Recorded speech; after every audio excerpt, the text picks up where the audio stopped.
Hello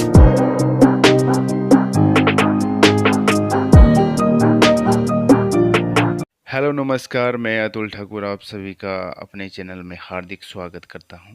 आज की इस वीडियो में हम हिंदी साहित्य में संस्कृत कवि भवभूति से संबंधित जो सभी थ्योरेटिकली प्रश्न बनते हैं उनको हम इस वीडियो के माध्यम से कवर करेंगे और साथ में ही भवभूति से संबंधित जो वस्तुनिष्ठ प्रश्नोत्तरी बनती है उनके ऊपर भी हम जो है चर्चा करेंगे, जो कि एमसीक्यूज टाइप जो क्वेश्चन भी हम साथ में इसमें कवर करेंगे।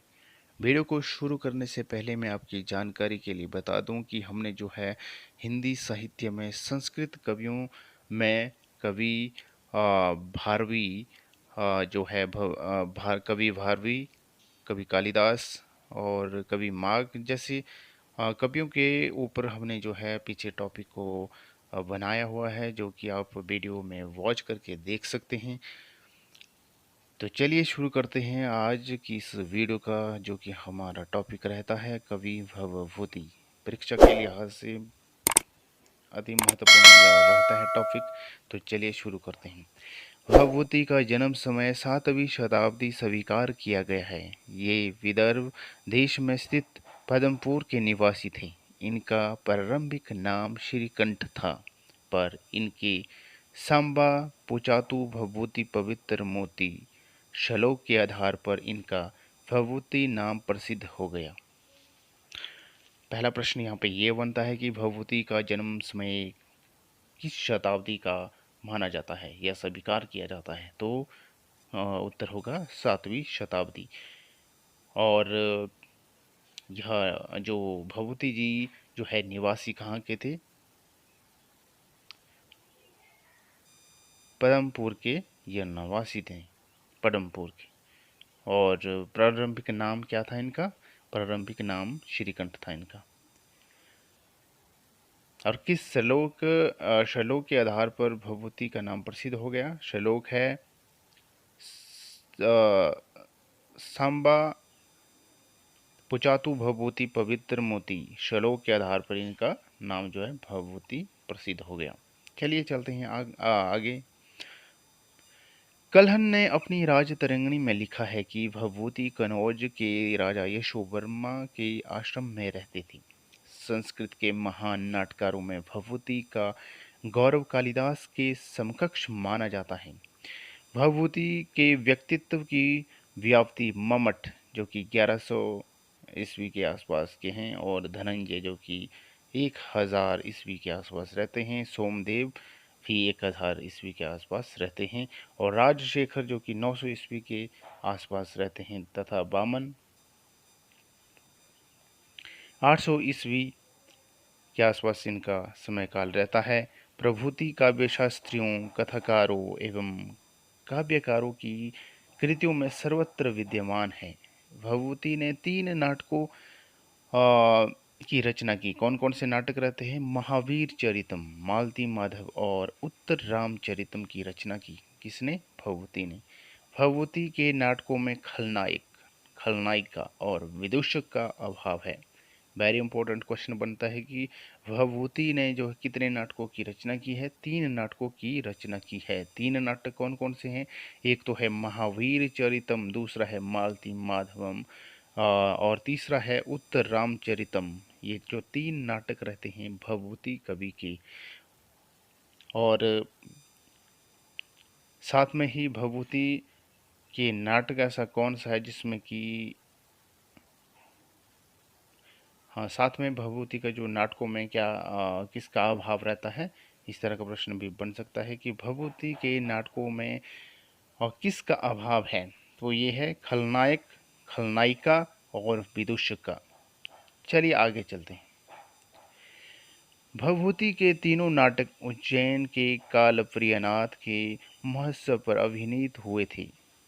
भवभूतिकृत मालती माधवम श्रृंगार रस प्रधान, महावीर चरितम वीर रस प्रधान और उत्तर रामचरितम करुण रस प्रधान नाटक है।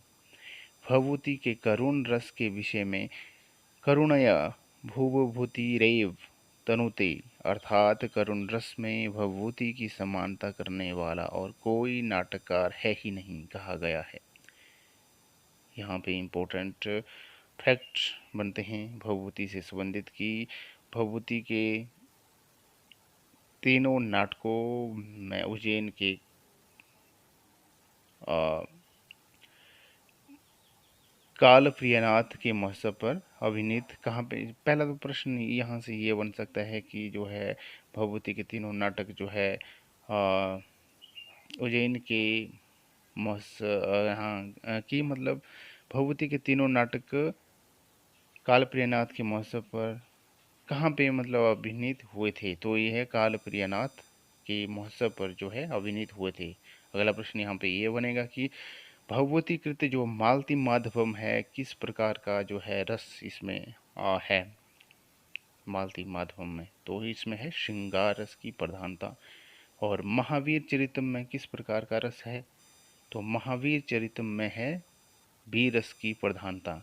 और उत्तर रामचरित में किस रस की प्रधानता है। तो ये है करुण रस की प्रधानता।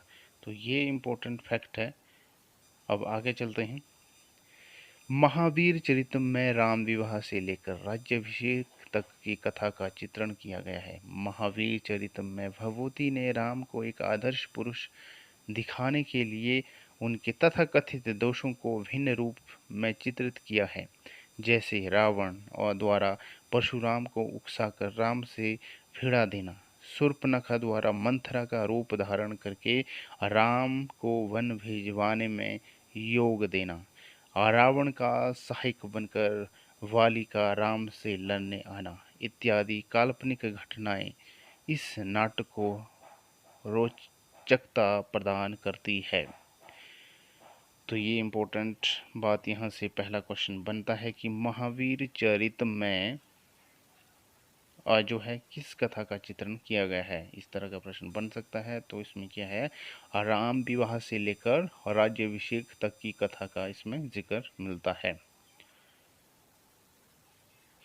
और महावीर चरितम में भगवती ने राम को एक किस तरह का पुरुष दिखाया है। तो इसमें दिखाया है आदर्श पुरुष के रूप में दिखाने का इसमें प्रयास किया है। चलिए आगे चलते हैं। मालती माधवम 10 अंकों का नाटक है। इसमें मालती तथा माधव के प्रेम और विवाह की कथा वर्णित है। उत्तर रामचरितम भगवती का सर्वोत्कृष्ट नाटक है। इसकी गणना संस्कृत के शीर्ष नाटकों में की जाती है। उत्तर रामचरित में रामकथा के जिस नाजुक पक्ष को लेकर भगवती ने नाट्य रचना की है वैसा इस परंपरा में लिखे गए दूसरे ग्रंथों में आज तक नहीं मिलता है। तो मालती माधव में सबसे पहले प्रश्न यहाँ से यह बनेगा कि मालती माधवम जो नाटक रहता है इसमें अंकों की संख्या कितनी है। तो इसमें है 10 अंक। इसमें किस कथा का जिक्र किया गया है जो मालती माधव जो रहता है रचना भगवती जी की। इसमें मालती तथा माधव जो नायक और नायिका रहते हैं उनके प्रेम विवाह की कथा का इसमें जिक्र मिलता है। आगे उत्तर रामचरितम में जो किस प्रकार का एक नाटक है। तो यह भभूति का सर्वोत्कृष्ट नाटक है। वेरी इंपॉर्टेंट यहाँ से क्वेश्चन बनता है कि उत्तर रामचरितम जो भभूति का जो है किस तरह का नाटक आता है। तो ये आता है सर्वोत्कृष्ट नाटक। इसकी गणना किस में की जाती है शीर्ष नाटकों में की जाती है। उत्तर रामचरितम में जो है किस कथा का इसमें जिक्र मिलता है यानी कि राम कथा के जिस नाजुक पक्ष जो रहता है उसको लेकर जो है नाट्य रचना की है भगवती ने। आगे चलते हैं। उत्तर रामचरित में राम और सीता के पवित्र तथा कोमल प्रेम का यथार्थ चित्रण हुआ है। उत्तर रामचरितम 7 अंकों में आबद्ध करुण रस प्रधान नाटक है। इसमें राम कथा उत्तरार्ध वर्णित होने के कारण ही भगवती ने इसे उत्तर रामचरितम नाम से अलंकृत किया है। उत्तर रामचरितम में किसका यथार्थ चित्रण हुआ है यानी कौन किसके बारे में यह चर्चा है। इसमें इस तरह का प्रश्न बन सकता है। तो इसमें राम और सीता के पवित्र जो पवित्र और कोमल प्रेम है उसका यथार्थ चित्रण किया गया है। उसका जो है वास्तविक चित्रण किया गया है किसका राम और सीता के पवित्र प्रेम का। ठीक। और इसमें अंकों की बात करते हैं तो कितने जो अंक है इसमें, तो इसमें है 7 अंक। और इसमें रस की किस रस की प्रधानता है? इसमें है करुण रस की प्रधानता। किसमें? उत्तर रामचरितम में। और इसका नाम कैसे पड़ा उत्तर रामचरितम? क्योंकि राम कथा का उत्तरार्ध वर्णित होने के कारण ही भगवती ने इसे उत्तर रामचरितम नाम से अलंकृत किया है। आगे चलते हैं। उत्तर रामचरितम नाटक का प्रारंभिक 12 पदा नानंदी पाठ और अवसान भर्त वाक्य से होता है। उत्तर रामचरितम के 7वें अंक में गर्भांक यानी गर्भ नाटक की योजना की गई है। नाटक के मध्य प्रसंग प्राप्त किसी अन्य नाटक की योजना को गर्भांक कहते हैं। तृतीय अंक में सीता की प्रत्यक्षता प्रकट न होने से इस अंक को छायांक कहा जाता है। तो इसमें इम्पोर्टेंट क्वेश्चन कौन सा बनता है कि उत्तर रामचरितम नाटक का प्रारंभ जो होता है कहाँ से होता है? तो ये होता है 12 पदा नांदी पाठ और अवसान भर्त वाक्य से होता है। और आगे जो उत्तर राम, अगला प्रश्न यहाँ से यह बनता है कि उत्तर रामचरितम के किस अंक को गर्भांक की योजना की गई है? यानी कि गर्भांक योजना किसको या गर्भांक किसको कहा जाता है, किस अंक को कहा जाता है? इस तरह का प्रश्न बन सकता है। तो ये कहते हैं 7वें अंक को, उत्तर रामचरितम के 7वें अंक को गर्भांक की योजना या फिर गर्भांक कहा जाता है।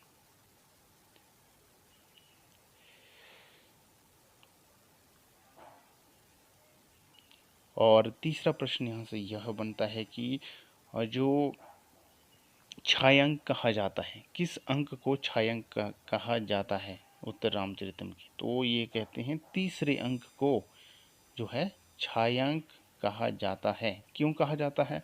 सीता की के प्रत्यक्षता प्रकट न होने के कारण ही कहा जाता है छायांक अंक। आगे चलते हैं। पंचम अंक में वीर रस का अत्यंत सुंदर चित्रण हुआ है। उत्तर रामचरितम में अंकश कथा वस्तु, काल और देश तीनों की एकता संकलन त्रय का निर्वहन हुआ है। भवभूति की नाट्य शैली की प्रशंसा में उत्तरे रामचरिते भवभूतिर्विष्यते कहा गया है। भवभूति गौड़ी रीति के कवि है मालती माधवम और महावीर चरितम गौड़ी रीति उद्यांत दर्शनी है। उत्तर रामचरितम में गौड़ी रीति के साथ साथ यथावश्यक विदर्भी रीति भी अपनाई गई है। वेरी इंपॉर्टेंट यहाँ से क्वेश्चन बनता है कि उत्तर रामचरितम में किस प्रकार की रीति है? तो वो गौड़ी रीति है। और साथ में कौन सी रीति को भी यथावश्यक जो है अपनाया गया है? तो ये है विदर्भी रीति। डॉक्टर कपिल देव द्विवेदी के अनुसार भवभूति ने मानवीय पात्रों को मानवीय स्तर पर तथा देवी पात्रों को देवी स्तर पर रखा है। इसके विपरीत व्यवहार भवभूति को रुचिकर नहीं है। अतः राम सीता आदि भी मानवीय पात्र है और वे मानवीय गुण दोषों से युक्त है। आगे चलते हैं। बांग्ला भाषा के सुप्रसिद्ध नाटककार सव द्विजेंद्र लाल राय के शब्दों में विश्वास की महिमा में, प्रेम की पवित्रता में, भाव की तरंग क्रीड़ा में, भाषा की गांधीर्य में और हृदय के महात्म्य में उत्तर रामचरितम श्रेष्ठ है तथा घटनाओं की विचित्रता में, कल्पना के कोमलत्व में, मानव चरित्र के सूक्ष्म विश्लेषण में, भाषा की सरलता और लालित्य में अभिज्ञान शकुंतलम श्रेष्ठ है। संस्कृत साहित्य में ये नाटक अद्वितीय है। तो ये तो थे थियोरेटिकली प्रश्न जो कि हमारे जो है बीच बीच में कवर हो रहे थे। अब करेंगे हम वस्तुनिष्ठ प्रश्नों के ऊपर चर्चा, जो कि भभूति से संबंधित वस्तुनिष्ठ प्रश्नोत्तरी जो भी रहते हैं, जो भी तमाम प्रश्न यहाँ से बनते हैं, उसके ऊपर हम जो है अब चर्चा करेंगे। पहला प्रश्न स्क्रीन पर आप देख सकते हैं कि भभूति का प्रारंभिक नाम क्या था। वेरी इंपॉर्टेंट क्वेश्चन बनता है, भभूति का जो प्रारंभिक नाम क्या था। विकल्प आपके सामने दिए गए हैं, देवदत्त, यशोवर्मा, श्रीकंठ या फिर दामोदर। क्या होगा उचित आंसर, क्या होगा इसका सही विकल्प बताइए। भभूति का प्रारंभिक नाम क्या था? देवदत्त था, यशोवर्मा था, श्रीकंठ था या फिर दामोदर था। तो ये हमने पहले भी डिस्कस किया है, पीछे जो थियोरेटिकली बनते थे क्वेश्चन, उसमें भी इसका जो है जिक्र मिलता है। तो क्या होगा सही उत्तर? तो करेक्ट आंसर होगा इसका विकल्प नंबर सी, यानी श्रीकंठ इसका सही उत्तर होगा। भभूति का प्रारंभिक नाम श्रीकंठ था। अगला प्रश्न है, निम्नलिखित में से किसके नाटकों में खलनायक, खलनायिका और विदूषक का अभाव है? वेरी इंपॉर्टेंट क्वेश्चन बनता है, इसके ऊपर भी हमने जो है चर्चा की है पहले। विकल्प आपके सामने दिए गए हैं, श्रीहर्ष, बाणभट्ट, कालिदास या फिर भभूति। क्या होगा करेक्ट आंसर? निम्नलिखित में से किसके नाटक में खलनायक, खलनायिका और विदूषक का अभाव है, यानी कमी है, किसमें है? श्रीहर्ष में है, बाणभट्ट में है, कालिदास में है या फिर भभूति में? तो करेक्ट आंसर होगा इसमें विकल्प नंबर डी, यानी भभूति में जो है नायक, खलनायक, खलनायिका और विदूषक का अभाव है।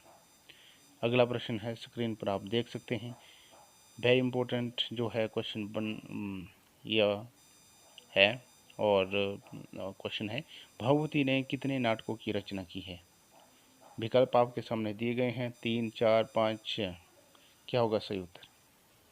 हमने इसको पीछे थियोरेटिकली जो है भी हमने इसको कवर किया है, अगर ध्यान से आपने इसको सुना होगा तो माइंड में यह ज़रूर रहेगा। भभूति ने कितने नाटकों की रचना की है? 3, 4, 5 या 6? क्या होगा सही उत्तर? भभूति ने 3 नाटकों की रचना की है। ठीक है, ए इसका करेक्ट आंसर होगा, जो कि हमने पीछे भी डिस्कस किया है। पीछे जो भी हमने पढ़ा है वही क्वेश्चन जो है रिपीट होते जा रहे हैं इसमें वस्तुनिष्ठ प्रश्नोत्तरी में। आगे करते हैं अगला प्रश्न। चौथा प्रश्न है, भभूतिकृत श्रृंगार रस प्रधान नाटक कौन सा है? आपके सामने विकल्प दिए गए हैं, महावीर चरितम, मालती माधवम, उत्तर रामचरितम या फिर इनमें से कोई नहीं। भभूतिकृत श्रृंगार रस प्रधान नाटक कौन सा है, यानी कि इसमें रस पूछा गया है, इसमें ऐसा कौन सा नाटक है जिसमें श्रृंगार रस की प्रधानता है भभूति के नाटकों में? महावीर चरितम है, मालती माधवम है या फिर उत्तर रामचरितम है या फिर इनमें से कोई नहीं है?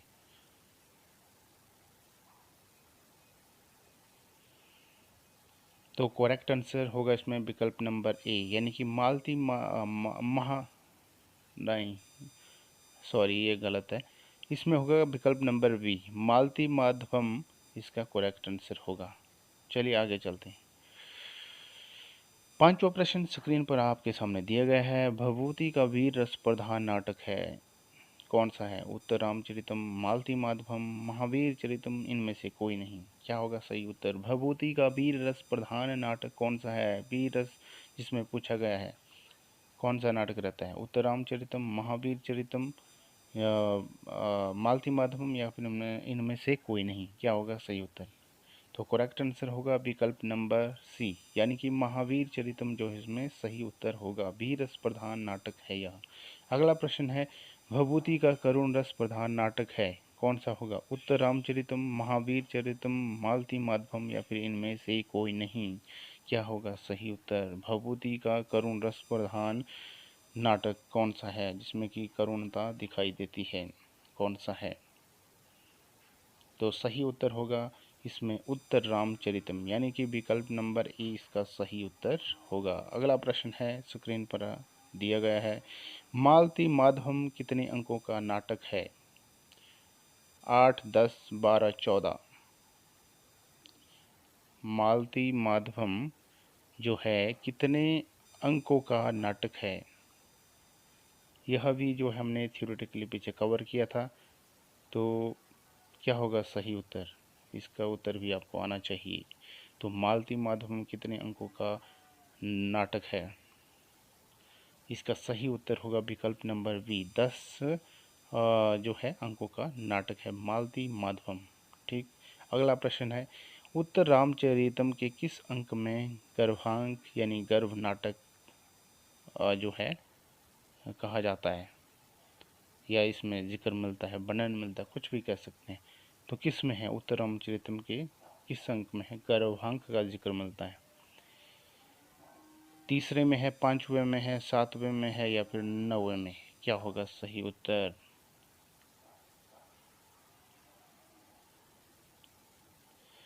गर्भांक का जिक्र जो है कहाँ पे मिलता है उत्तर राम जो है चरितम के? तो सही उत्तर होगा विकल्प नंबर सी, यानी सातवें में मिलता है गर्भांक या गर्भ नाटक का जो है जिक्र। अगला प्रश्न है, उत्तर रामचरितम के किस अंक को छायांक कहा जाता है? वेरी वेरी इंपॉर्टेंट क्वेश्चन बनता है। दूसरे में, तीसरे में, चौथे में, या फिर पांचवें में? उत्तर रामचरितम के किस अंक को छायांक कहते हैं? दूसरे में दूसरे को कहते हैं, तीसरे को कहते हैं, चौथे को कहते हैं, या फिर पांचवे को कहते हैं? क्या होगा सही उत्तर?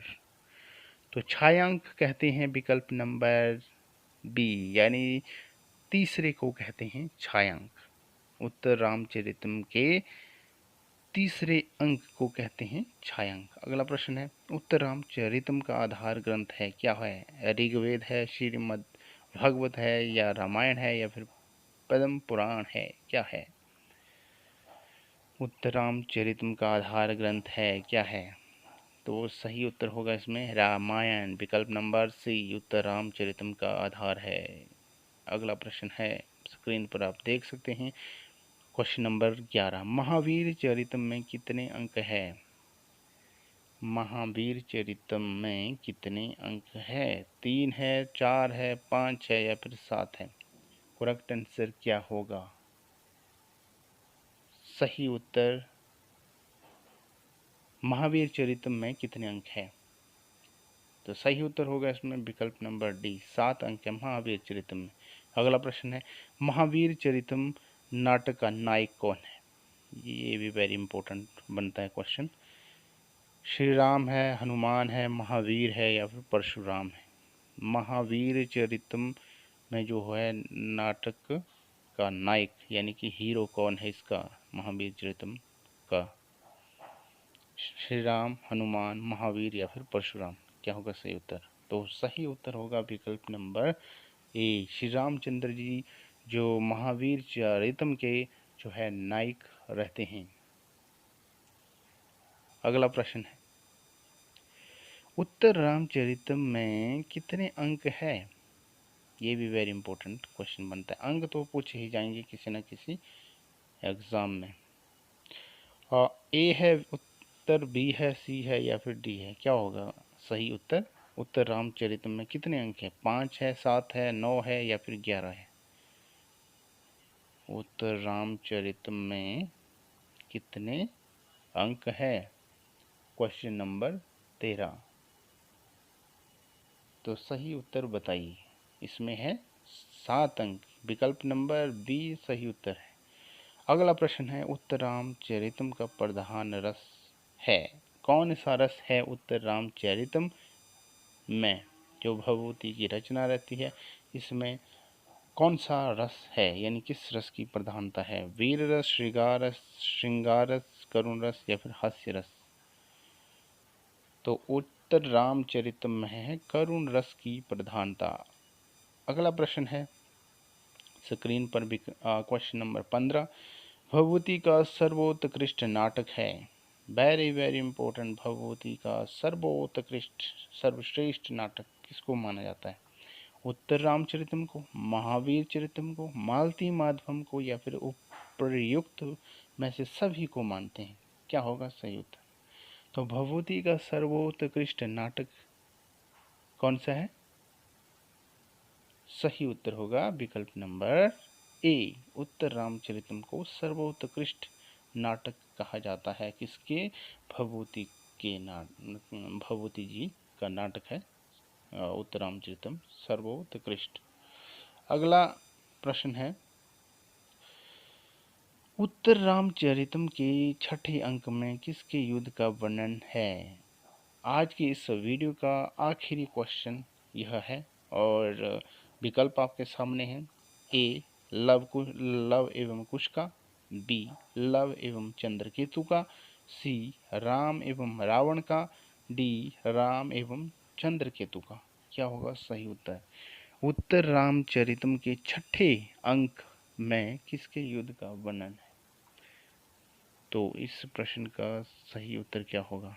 विकल्प नंबर ए, विकल्प नंबर बी, विकल्प सी या फिर विकल्प डी? तो करेक्ट आंसर होगा इसका विकल्प नंबर बी, लव एवं चंद्रकेतु का जिक्र मिलता है उत्तर रामचरितम के छठे अंक में। तो इस तरह से आज हमारा टॉपिक जो रहता है भगवती से संबंधित वह जो है कंप्लीट हो चुका है। अब हम मिलेंगे नेक्स्ट वीडियो में।